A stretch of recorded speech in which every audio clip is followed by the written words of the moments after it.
লিপি মাত্র ৫ বছরের এক ছোট্ট মেয়ে। মাটির একটা ঘরে তার বাবা আর দাদির সঙ্গে থাকে।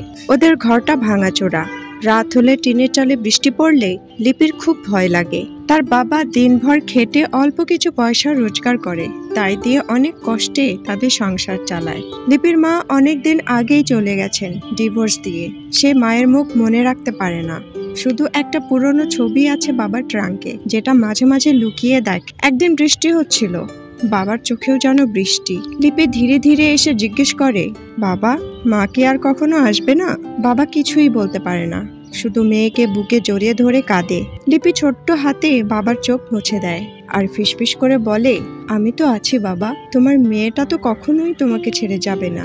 দারিদ্র্য ও একাকিত্বের মাঝে লিপির ভালোবাসা তাদের ঘরে আলো জ্বালিয়ে রাখে। ছোট্ট একটা হৃদয়, কিন্তু বিশাল একটা শক্তি। লিপি মাত্র ৫ বছরের এক ছোট্ট মেয়ে। মাটির একটা ঘরে তার বাবা আর দাদির সঙ্গে থাকে। ওদের ঘরটা ভাঙাচোরা।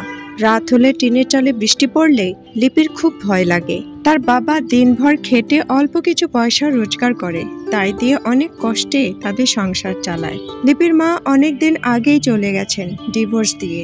সে মায়ের মুখ মনে রাখতে পারে না।